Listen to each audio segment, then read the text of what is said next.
बेरी गोहरावम तोला, घेरी बेरी गोहरावम तोला, आबे ते सुन के गुहार। माय अम्बे भवानी नौ रूप धर के हो, माय अम्बे भवानी नौ रूप धर के हो। घेरी बेरी गोहरावम तोला, घेरी बेरी गोहरावम तोला, आबे ते सुन के गुहार। माँ अम्बे भवानी नौ रूप धर के वो, माय अम्बे भवानी नौ रूप धर के वो।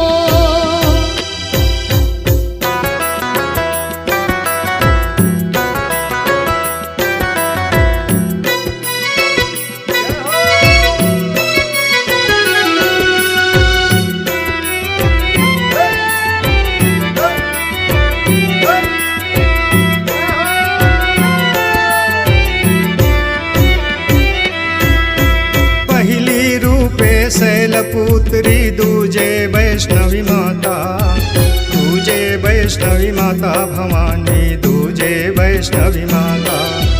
पहली रूपे शैलपुत्री, दूजे वैष्णवी माता, दूजे वैष्णवी माता भवानी, दूजे वैष्णवी माता।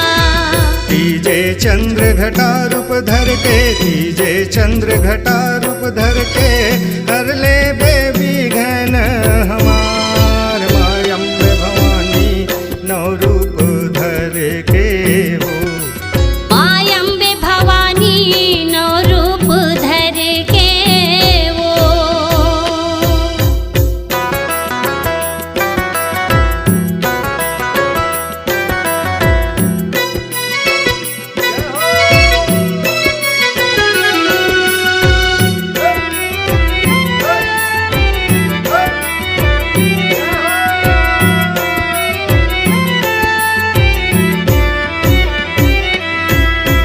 चौथे रूपे कुसमांडा के, पांचवे स्कंद माता, पांचवे स्कंद माता भवानी, पांचवे स्कंद माता। चौथे रूपे कुसमांडव के, पांचवे स्कंद माता, पांचवे स्कंद माता भवानी, पांचवे स्कंद माता। छठे नंदिनी रूपेल धर के, छठे नंदिनी रूपेल धर के, कर दे दे पूरन आस। माय अम्बे भवानी नौ रूप धर के हो, माँ अम्बे भवानी नौ रूप धर के वो।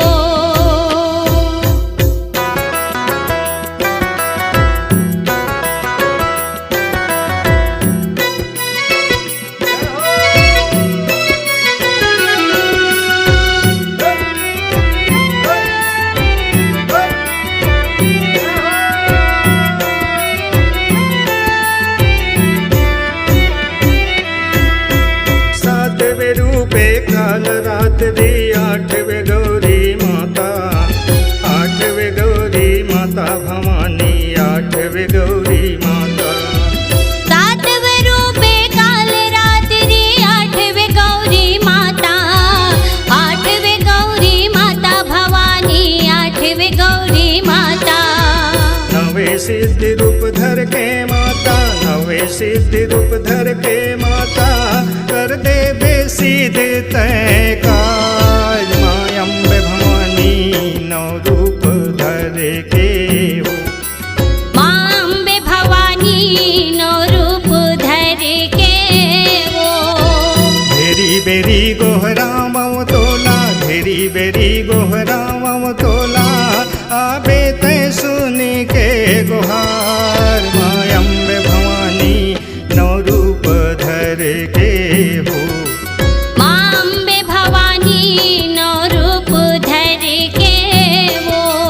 मायादि भवानी नौ रूप धर के हो, माँ गौरी भवानी नौ रूप धर के वो। नमस्कार दोस्तों, नए नए छत्तीसगढ़ी गाने सुनने और देखने के लिए हमारी वीणा म्यूजिक को सब्सक्राइब करें और बेल आइकॉन के बटन को क्लिक करें।